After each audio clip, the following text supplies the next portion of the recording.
2 জায়গার মধ্যে আছে এটা হলো নাকি ভাই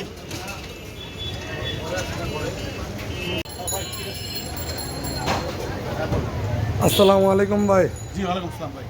আপনি তো সেই সাল্লু ভাই। জি ভাই আমি সাল্লু ভাই। ভাই আপনি সাল্লু বলতে তো আমরা বুঝি সালমান খান রে, আপনার নামটা সাল্লু কে? সাল্লু বলতে নামটা সালমান খানের সাথে মিলা যায়, কিন্তু আমরা জানতাম না যে আমার নামটা সালমান খানের সাথে জড়িত হয়ে যাবো। এটা আমার ছোটবেলা থেকে বাবার নাম রাখছে সাল্লু, আর এমনি সবাই সালাউদ্দিন ডাকে, আমার ডাক নাম আর কি সাল্লু। মোটামুটি আপনার সাল্লু নামেই সবাই সবাই পরিচিত হয়, এই নামে আমি পরিচিত। আচ্ছা ভাই, আপনি মুড়ি বেচেন কতদিন ধরে? আমি মুড়ি বটা বেঁচে আজকে দীর্ঘ 23 বছর যাবো। 23 বছর যাবো? হ্যাঁ 23 বছর যাবত বিক্রি করি। এই তো আর 2 মাস আছে, 24 বছর পূর্ণ হবে আমার। আচ্ছা, এই জায়গায় কি 23 বছর যাবত বেচেন না আগে? এখানে এবং চকবাজার দুইটা মিলায়া, জি দুই জায়গা মিলায়া আমি চকবাজারে বিক্রি করছি দীর্ঘ 15 বছর।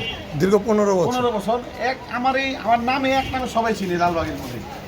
ঢাকা 27 মধ্যে এমন কোনো জায়গা নাই যে না চিনি আলহামদুলিল্লাহ। বর্তমান লোকেশন হলো চান্দিঘাট ওয়াসার রোড। জি, মেন হলো চান্দিঘাট ওয়াসার রোড, তারপরে ইসলামবাগ এরশাদ কলোনির বিপরীতে। ওই মানে লালবাগে এসে যদি নাম বলে কেউ দেখাই দিবে, যে কেউ দেখাই দিবে। আচ্ছা সাল্লু ভাইয়ের মুড়ির দোকানটা কোন জায়গায়? সাল্লু ভাই, হ্যাঁ সবাই দেখাই দিবে। সাল্লু ভাই আপনার কি কি আছে আজকে একটু দেখান। আমার এখানে আছে আজকে, এটা হলো মুরগির পা, 10 টাকা পিস বিক্রি। গরুর ফ্যাপসা বোনা 10 টাকা বিক্রি করি। এই যে আপনার কি এটা হলো মুরগির কলিজি 20 টাকা বিক্রি করি। একটা গিলা বিক্রি করি 15 টাকা, তিল্লি বিক্রি করি 20 টাকা। যেটা সবচেয়ে খুবই মজার জিনিস, এবং সাইজও অনেক বড় আছে। তারপরে এখন বর্তমান জিনিসের অনেক দাম, তখন আমি সীমিত লাভ করি।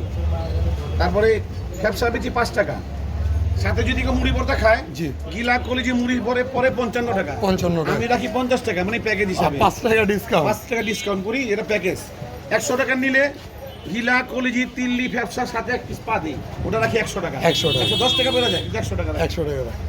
আচ্ছা, আলু কিভাবে সেল করেন? আলু তো আমরা আগে এগুলি 2 টাকা পিস বিক্রি করতাম, এখন 3 টাকা বিক্রি কম লাগে, কারণ আলু ছিল আগে 20 টাকা, এখন আলুর কেজি হয়ে গেছে 55 টাকা। মানে বাজারের পরিস্থিতি অনেক খারাপ, আমাদেরও পরিস্থিতি ভালো না, কাস্টমারও খারাপ, পোষায় না। মোটামুটি পিসগুলো বড় আছে। হ্যাঁ 3 টাকা পিস বিক্রি করি বর্তমানে। আবার জিনিসের আলুর দাম কমে গেলে আমরা 2 টাকা বিক্রি করি। 2 টাকা বিক্রি। হ্যাঁ এই হলো পরিস্থিতি। আর এটা হলো আমাদের চানাবুটের রেজালা। চানাবুটের রেজালা? চানাবুটের রেজালা, এটা মনে করেন দারচিনি এলাচি গরম মশলা ফারম মশলা দিয়া এই বুটটাকে আমরা সিদ্ধ করে এটা আপনার বাগারে দিই, হ্যাঁ রেজালা করি। এটা কেউ এইভাবেও খাইতে পারে, আবার বাসায় নিয়ে মুড়ি ভর্তা খাইলে মুড়ি ভর্তার সাথে মিলে খাইলে খুব টেস্ট হয়। আর এটা তৈরি হয় কোন জায়গায়? তৈরি সব আমার বাসায় হয়। আপনার বাসায় তৈরি হয়? হ্যাঁ আমার বাসায় তৈরি হয়। আমার দোকানেও মনে করেন গ্যাস সিলিন্ডার আছে, এখন গ্যাসের পরিস্থিতি ভালো না, হ্যাঁ দোকানেও পাকাইতে হয়। আমার বাসা দোকানের সাথে যার কারণে আমি একটু সেফ পাই। বসার জায়গা ভালো আছে, আর এই দোকানটা দীর্ঘ 15 বছর চলতেছে এখানেই, সবাই চিনি।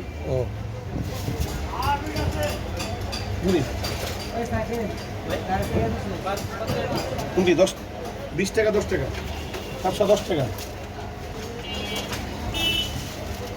10 টাকা। আর আমার এখানে মনে করেন মশলাটা অনেক স্বাদের। এটা কিসের মশলা ভাই? এটা আপনার দারচিনি এলাচি জায়ফল জৌত্রি গোলমরিচ কালামরিচ, তারপরে ধইনা জিরা, বিভিন্ন প্রায় 20-22 পদের মশলা দিয়ে এই মশলাটা তৈরি। তারপরে যা দেখেন সম্পূর্ণ পেঁয়াজ, পেঁয়াজের উপরে, এই যে পেঁয়াজের উপরে এটা মনে করেন রেজালা। যত শীত পড়ুক এটা জমবে না, যত শীত পড়ুক এটা জমবে না। আর আমরা তেলটা খুবই সরিষার তেল ব্যবহার করি, এই যে দেখুন সরিষার তেল। বাগার দিই সয়াবিন সুপার না, সয়াবিন তেলটা বাগার দিই, বাগার দেওয়ার পরে দোকানে এনে সরষার তেলটা মিক্স করি, যাতে মুড়িটাও স্বাদ হয় এবং মনে করেন খাবারটা ভালো লাগে খাওয়া।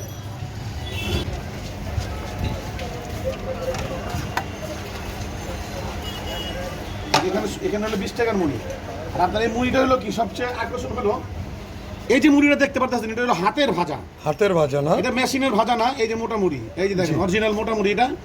এটা সচরাচর আপনার কোনো দোকানে পাইবেন না, একমাত্র পাইবেন জিঞ্জিরা পাইকারি বাজারে, আর পাইবেন বরিশাল। ওখান থেকে আপনার জিঞ্জিরায় আসে। এই যে এটা হলো হাতের ভাজা মুড়ি, হাতের ভাজা। এটা হলো একমাত্র বরিশালের হাতের ভাজা মুড়ি। এই যে বরিশালের হাতের ভাজা বরিশাল। এটা তো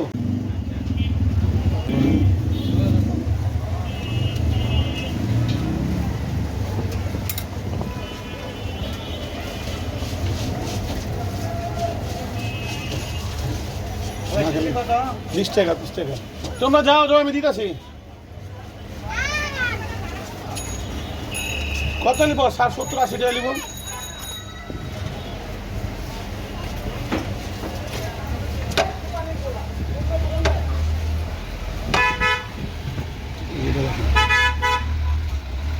খাবেন গরু গরু